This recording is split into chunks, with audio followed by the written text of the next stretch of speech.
Hello, everyone. This is Tommy at World at War Comics, and today we got another amazing guest. This time it is Katana Collins. But before we get into that, if you could give us a like and a subscribe, that would help us out a lot. Now, Katana Collins, if you don't know, she was the writer on Batman White Knight with Harley Quinn. I think it was a six-part series that she did there. Most recently, she has written for Dynamite Comics in the comic book Cherish, that was the character was created by Mark Sylvester, who I'm sure all of you know, and they went after Katana to write that due to what she was able to do on the Harley Quinn. And if you haven't read Cherish, you should. I've really enjoyed it. Issue 4 came out a week ago, and issue 5 should be out at the end of March or the first week of April. But check it out, Cherish by Dynamite.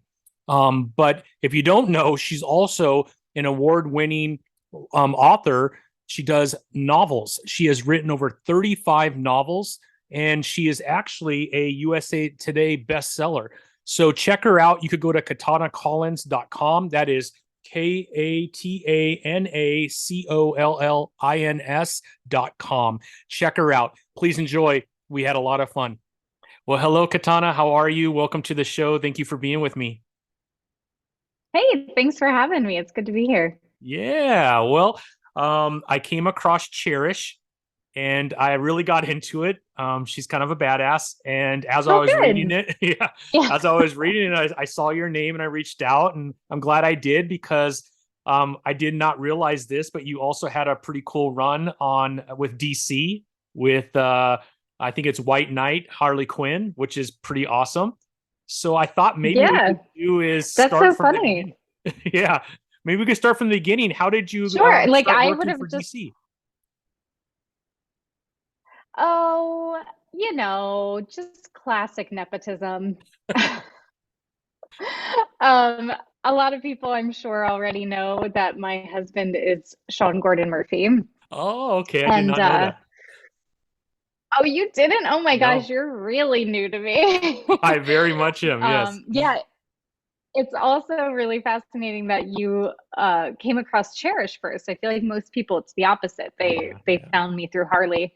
Um, so yeah, my husband is Sean Murphy, and so while he was writing the first two series of White Knight, I Mhm. was behind the scenes reading and sort of whispering in his ear about certain things, um, such as Harley's pregnancy Yeah.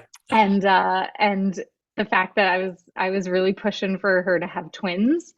Um, and and then it sort of came about that DC approached him and mentioned that they were open to maybe expanding the universe and having other writers pop in.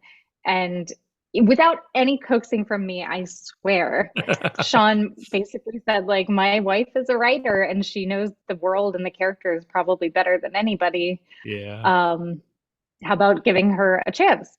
And I had already been writing romance novels. I have Yeah. over almost like 2 dozen under my belt. So I was already an author and a writer, but I just hadn't quite delved into this medium yet. Yeah. Um, but the idea of writing Harley as this like single mom and sort of struggling with identity and like Yeah. postpartum depression and all that stuff really, really appealed to me. And like I said, I kind of already had an attachment to Yeah. specifically her and these babies. Like I feel like they're my children. It's a little creepy and weird. Yeah. Yeah, so that's how that came about. Well, that's awesome. I went through Harley. I mean, I've read a lot of. I'm a big DC fan, so most of the comic books I do own are DC. So, I know I've read it before because I know that story, and I just didn't notice until I read Cherish that these are the same people.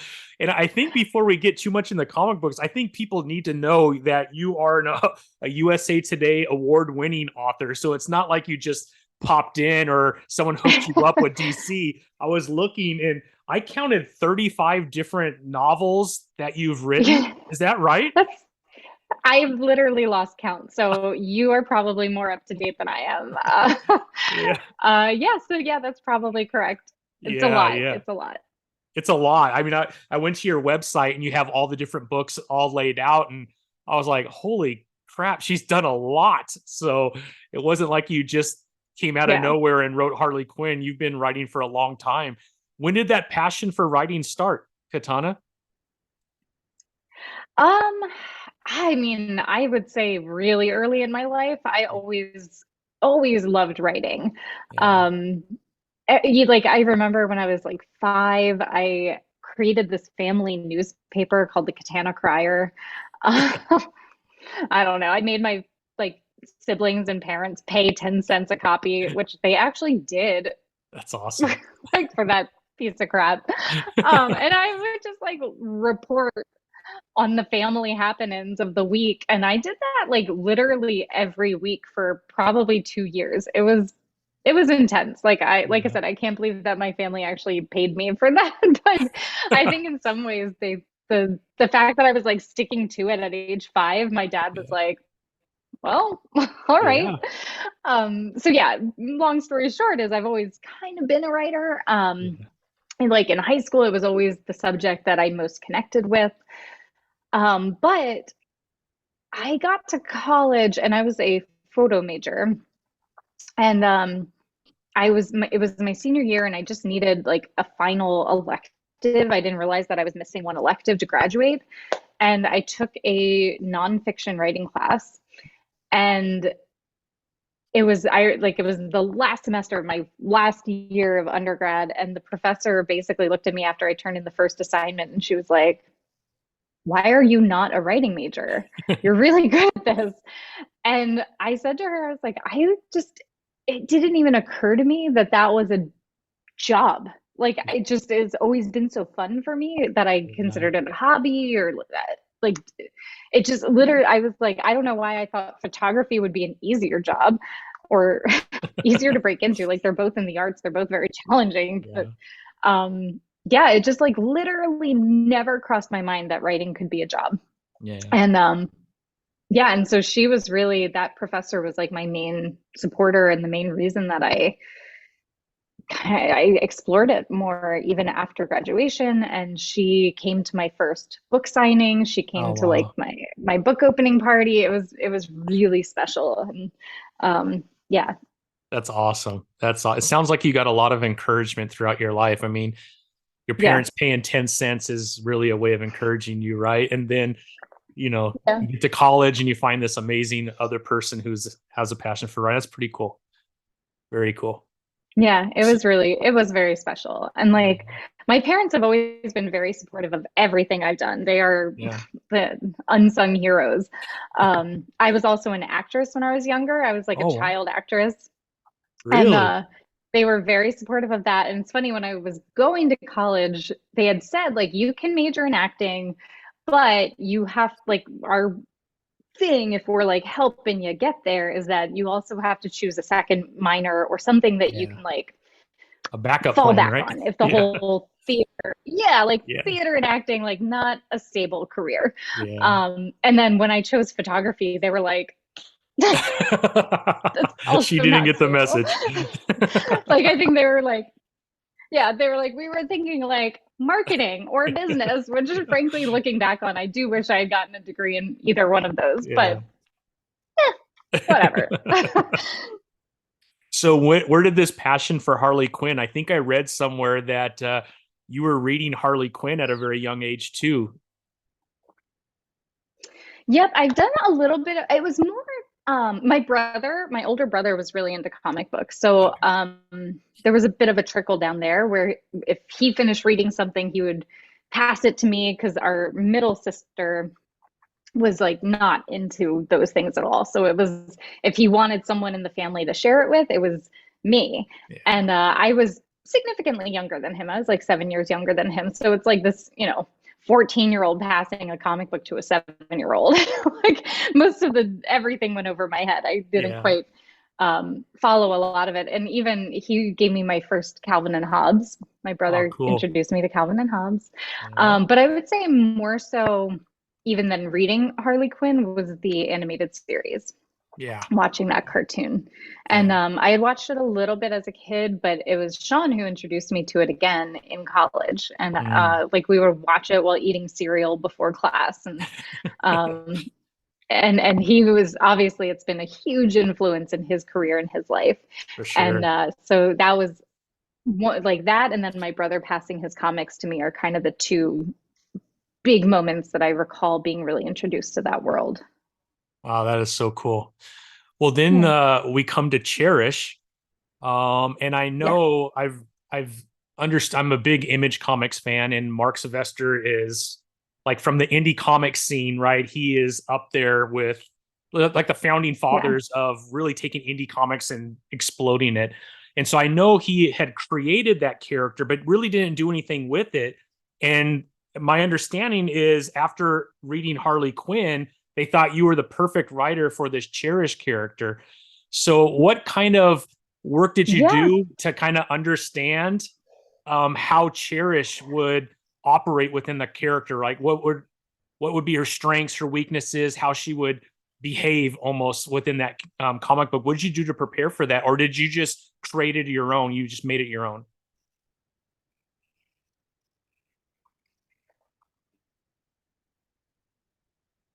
Times on a few different interviews that I was probably the last piece of the puzzle brought in. Like I Oh think that wow, they had, actually that might not entirely be true. I think our colorist came after me, but I was one of the last people on the team brought in. And in some ways I felt very much like a fish out of water. Like there was a whole, like it was all designed, there were all these characters, there was yeah, like a general plot. And I was sort of given these parameters, but also they were really flexible with letting me do what I do. And kind of to what you are saying, character development and character arcs are what I would consider maybe one of my bigger fortes, more yeah, so than, like the sci-fi element of the yeah, yeah. story. That's not necessarily something I'm well versed in per Mhm. se, but like coming up with a really rich history of a character and um, fleshing out that kind of backstory. And I want to be a little cautious not to spoil anything. I think Yeah. 4 of the 5 issues are currently Four. out. I have Hmm. four. Yep. Yep. I got them all right here.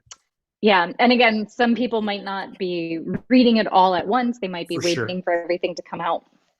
I'm not sure. So, Absolutely. so yeah, like I wanted to really lean into the rich backstory and more than just, again, I don't think this is spoiling anything because it's pretty much in the description, but um, it is a revenge story, Yeah. but it's also a lot more than that. It's about the family you make versus Yeah. the family you have, Yeah. um, and and it's about technology and corporate greed Yeah. and all that stuff. It's all in there. It's definitely all in there. All in there. All in there. Yep. Yep. No, I just finished four last week because I think four came out last week. So yeah, we'll be very careful not to spoil anything, but it's definitely worth a read. I think if you love comics and you love indie comics, you're gonna love Cherish. I really enjoyed it so far. So it's a 5-part series then. So issue 5 is gonna be the end. Yes. Uh, Yeah. There is some talk about maybe continuing. We don't really know. Like it was, yeah. I would say it was one of the biggest challenges in writing something like this is writing it to where it wraps up enough to be satisfying Yeah. and fair, right? Like fair to the reader that Yeah. they've come on this journey. Like it would be really, as someone who's a reader, I Yeah. would like throw a book at a wall if it ended with like another huge cliffhanger. I'd be like, Yeah. fuck you. Yeah. I hope we're allowed to curse on this show. No, you go for it. Yeah. But yeah, so like it's a real challenge. It's like a legit challenge coming Yeah. up with that kind of ending that it's open enough that you could continue, but satisfying and that you tie up a lot of the loose ends. Yeah. Yeah, that sounds like it would be difficult for sure. But it seems like you have a lot of practice. And if you've written 35 novels, I would have to say that you're very good at developing a character. I don't think you get to 35 without being able to have that skill set. So, so has this given you a passion to do maybe Yeah, more romance comic is such books? a funny beast. Yeah, I really hope so. I Yeah. know that they just started at Dynamite, they started the villain, like the Disney villain Mm. line, and Yep. Sue Lee is writing the Maleficent one, I believe. That would be a really fun series to work on. I do have I'm not sure when it's coming out, but there's a Red Sonja one shot coming that I've Ooh. written. Um, and it's the steampunk Red Sonja, the legendary Red Sonja, Uh, which is very much my speed. I enjoy a good steampunk and I yeah, enjoy a good yeah. Red I Sonja. saw some of that Um, too. I'm like, and whoa. Sean actually drew one of the covers. Oh, really? Yeah, it's fun. It's really fun. That is Yeah. awesome. We'll have to wait for that to Um, come out too then. so that's coming, and then Yeah. also I'm writing. Yeah, I don't know when. I wish I had a date, but I don't. Yeah. Um, but in May, we've got the next White Knight book coming out, Oh, Generation Joker, which is really? the twins, the children who are now like teenagers, like preteen, young teen. Nice. I'm gonna write that down. And they're on a road trip adventure with well, he's not, yeah, it's called Generation Joker, and that's coming in May. I Nice. co-wrote that with Clay McCormick, Mm. who did the Red Hood mini that was in on. Mm-hmm. Yeah, very familiar with Red Hood. Did I lose you? Are you there? I am. Yeah, you can hear me okay? Now I can, yeah. My Yeah, there's internet, I think, is like being real weird. that's okay. I'll cut out all this spot right here. That way it seems like it flows nice for the audience, but no worries, Katana. I know especially with Okay, bad good. weather coming in, I'm Okay. sure that's affecting it as well. I think that must be what's happening because usually my internet is pretty good, so I Yeah. don't know. Well, so you have quite a few things going But on yeah, around so comic Generation books. Joker. Yeah. Yeah, books are a really good mix for me. Like I enjoy buffer between writing and switching over to writing a novel.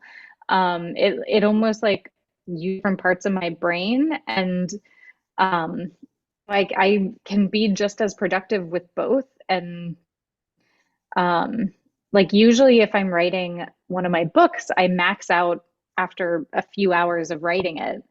And I can't just pick up a new book and start writing that because it's the Yeah. same type of like staring at a screen, writing description, writing whatever naughty parts. And but switching over to writing a comic book is like it's like a fresh start. It's like beginning a new day almost. So it works really well in tandem. I wonder if you've ever thought of taking some of your steamy novels and mixing that more with a comic book. Because, DC has the black label. But then if you write for indie comics like Dynamite or some of the other ones out there, AWA, there's a lot more freedom to do those kind of things because they don't have as many constraints on what is allowed to be produced under their label. Yeah, absolutely. I've definitely thought about it. I know that there's like a handful of kind of erotic romance comics that are out there. Mm-hmm. The one of the main ones I can think of, is it with Top Cow maybe? Top Cow does some. Yeah. Um, Yeah, I but know there's one. Merc Publishing does some Power Hour. Okay. There's quite a few out there Yeah. actually. But yeah, I mean, I think there's an audience for that for sure. Yeah. Well, and I know Mirka Andolfo's drawing Generation Joker for us, and she has that erotic comic Sweet Paprika, which is Oh, another thing. I wrote a little short story for her Sweet Paprika anthology, so that's coming out. oh wow. And that was really fun because that is like an erotic comic. So I got to kind of dip my toes into that romance comic world. But she's great. And yeah, so I know like she does her own thing with that. And Europe is also European comic market is like much more open about that stuff as well, I Yeah. think. Yeah. Yeah, I think so. But that still seems like it would be a good idea and be right down your alley. I can Yeah, imagine I that think that'd be people, fun. I think people would be up for that for sure. And things are changing so much Yeah. in the comic world. I mean, the DC and Marvel, just from a sales standpoint in general, has struggled a little bit. And I think indie comics have really taken a little bit of their market share because of that freedom that there Mm. is to really, develop a story that not everyone is aware of. So it makes it a lot of fun. I mean, I really enjoy indie comics for that reason. You could dive into like a Cherish that you don't have this long 80-year history that you're trying to make sure that canon is matching and all these other things, which are really important to a comic book fan of like Batman. I don't want to see him in a green outfit. He needs to be in a black outfit, right? Or he's not Batman anymore, right? So Yeah, nerdy guys like me, when you make too many changes and that kind of stuff, are like, don't do that. But when it comes to indie, you could just go in all these different sure. directions. It's all brand new, and it's a lot of fun. And then I get to meet people like you, Yeah. because I would have never have met you unless I picked up Cherish. Yeah. Yeah. And I think as someone who's not as prolific in reading comics as you are, it's really intimidating knowing where to start Yeah, an 8-year run of yeah, books. Like if it, like knowing where you can enter is yeah, is really tricky. Whereas like a lot of the indie stuff, it's easy. Like yeah, it's clear, it's concise where you can start and where it ends, or each run, like you can always kind of pick up. Like you can start reading Harley on my book, and like you yeah, don't necessarily need to read the other White Knight books to enjoy it. I think it's yeah, more enjoyable if you do, but it's not it has like a pretty clear entry, even though it is within that world. And I think that romance also kind of went through this phase too, because we mhm, had probably like, man, maybe like 2011 was when Kindle Unlimited was kind of becoming a thing. Um, and there was like a whole new genre of romance called new adult, and mhm. like it exploded, where like publishers didn't know what to do with it. They did not know what to do with the ebook market. And this whole like weird sub, I say weird in quotes, but like subgenre called new adult, they were like, that doesn't fit. Like we don't have, that's not a genre. We don't have that. And so they were saying no to all these really wonderful authors who wrote these incredible books. And the timing was just perfect, because all of a sudden you could publish those books without a publisher Yeah, and make way more money than you yeah, could ever make with a publisher. And yeah, like it's not quite the same in comics, but it really revolutionized how authors can take hold of their career, and that they're not beholden to those big companies anymore. Um, and while I think that the big companies are still really important and they mhm. provide a great service and great product, I love that it's not the only avenue. I mean, like you said, it's opened the door for so many writers that might not have had an opportunity before.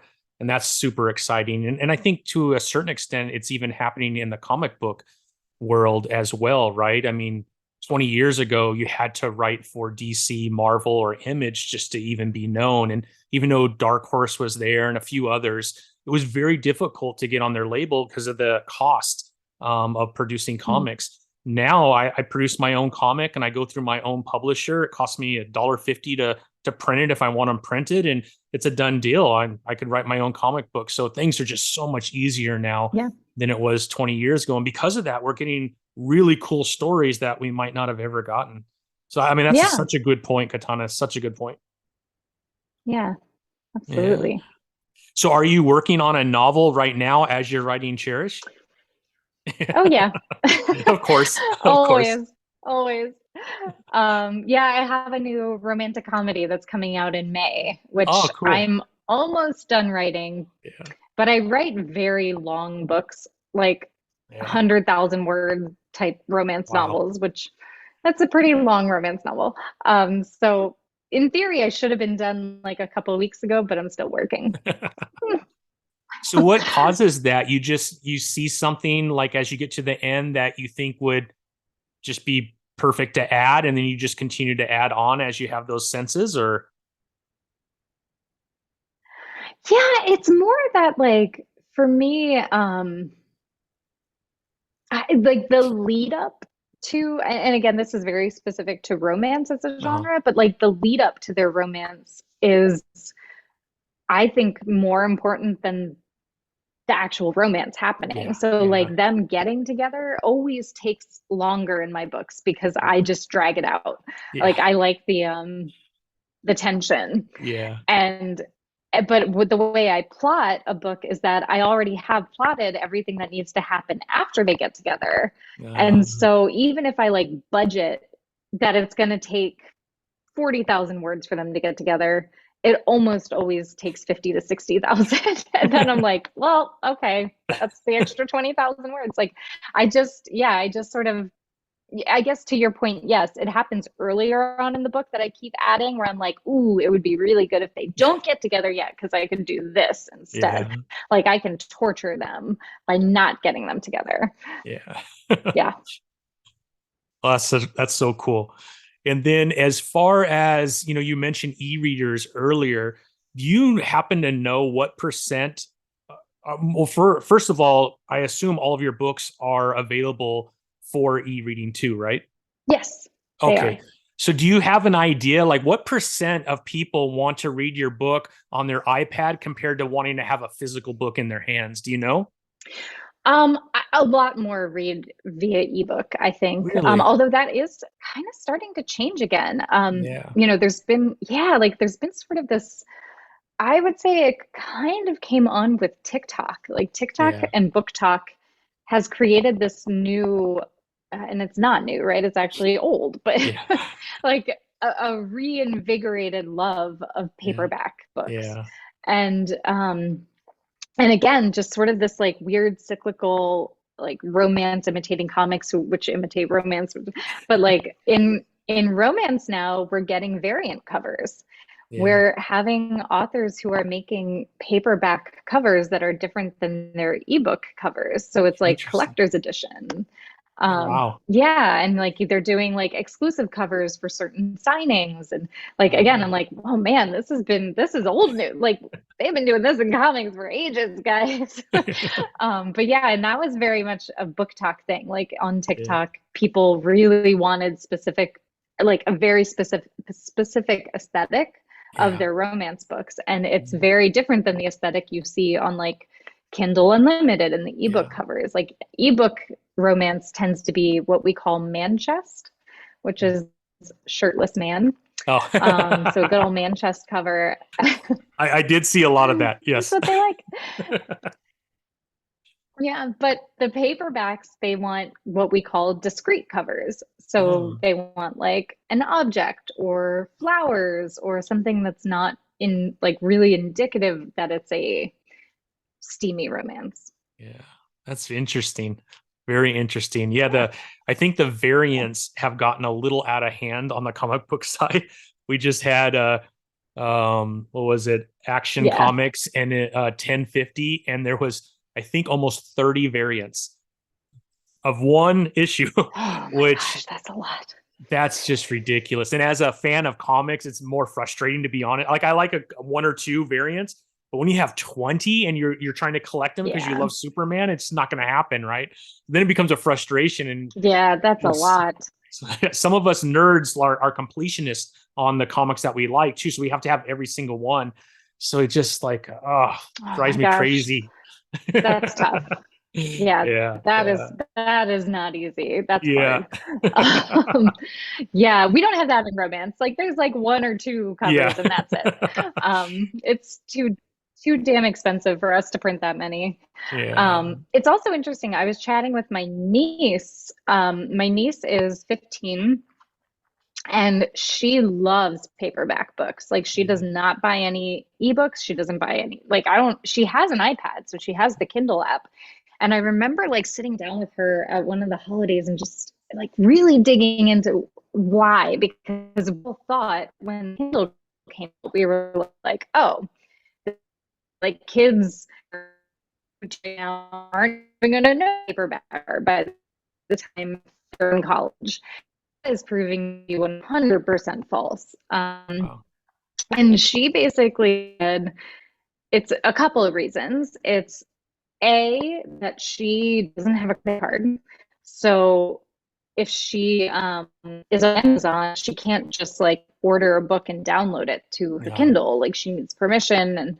And but paperbacks, she can go ask for them for like her birthday and Christmas, and she and her friends go to a bookstore and peruse the aisles.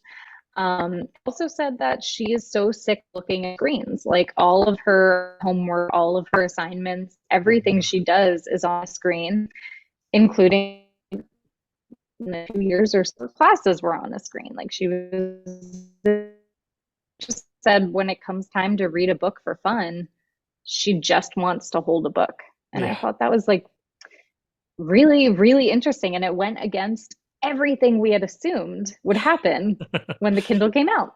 Yeah. Fascinating. Fascinating for sure. Yeah, I think there is a Yeah. little bit of I don't know what you call it. There's a tiredness of the screen. The great thing about the pandemic is a lot of us were able to work from home, so we saved on gas and all these other great things. But the bad thing is, I think we all need stronger glasses now because we're literally staring at a screen Yeah. all the time. And I mean, sure, you already have this issue because you're a writer, right? Now we're kind of Yeah. small way kind of experiencing what you do every single day, and it's to be honest, it's really hard to sit all day long in front of a computer to do an 8 hour job. And the last thing you want to do is try and enjoy a book doing the same thing you did for 8 hours at work. So yeah, I guess that Yeah. makes sense, especially with kids, because I don't know of a state really that didn't close down their schools at least for a little bit, right? And so yeah, Yeah. that makes sense. Makes sense. Yeah. Well, Katana, you kind of let us know some of the things that are coming out with your work. We know that you're working on a novel and that it'll be out in May. You mentioned the new White Knight series that you are working on. We know Cherish 5 will be out, I assume, in April, I believe, because I just picked up 4 Yep. last week. So it must be like the first week of April, I would probably think. That makes sense. Yeah, that's probably right. I don't actually have the date in front of me. And I think 3 and 4 came out really close together, didn't they? They did. It's funny I you was say that like, because I was like, wow, 4's out already. And I didn't even realize it. yeah, So I'm not sure what happened, but I got 4. I was excited. yeah. I mean, great. But yeah, it took me by surprise. So now I'm sort of like, is is 5 coming out like a week later? I don't know. Yeah. In theory, I think it should probably be sometime late March or April. I think you're Okay. probably correct. Yeah. Perfect. And did I miss anything on what you're working on? Just that Sweet Paprika short erotic story, which is in an anthology. I just announced it. So you head over to Instagram, you'll kind of see the details on that. Yeah, and I think that's pretty much it. That, and then we don't know the date yet for the legendary Red Sonja. Oh, that's right. That's the one I'm really excited about Mhm. too. Yeah, that's going to be a fun one. Yeah. I mean, Red Sonja has been a female powerhouse for many, many years. So that'll be super exciting Hmm. to write. Although you did Harley Quinn, and that's got to be the top, I think probably the most popular female comic that there is Harley Quinn. I think everyone loves Harley Quinn. So yeah, you've done some pretty good ones. Yeah, right now. She's very popular right now. Good old Harley. Yeah, yeah, yeah. The HBO series, then obviously all the movies that they've done. So she's pretty Yeah, amazing. Well, Katana, thank yeah. you so much And for I enjoy all of them. yeah, me too. Me too. I love them all. Sorry. No, no, you're good. You're good. You're good. We're really relaxed. We're very relaxed, Katana. Very relaxed. But yeah, I mean, Just if talking there's over you. there's a little bit of a delay, so I apologize a little bit. Yeah, I know it's not your fault. Internet issues. all good, all good. I'm very happy that you still met with me, even though a major storm is coming and your internet is going crazy. I really appreciate that, I Katana. know. And I really enjoyed the conversation. I'm hoping that maybe when Red Sonja or something comes out, we could jump on again and kind of talk about that. And I'm sure you'll have other things that you're doing here in the near future after that comes out. Yeah, absolutely. I'd love to come back on and chat. chat Yeah. some more comics with you. Let's do it. Let's do it. All right, Katana, thank you so much. Really appreciate you. And we'll talk very soon, okay? Thank you. I'll be here. Now, let me try that one again. This is really fun. I enjoyed chatting.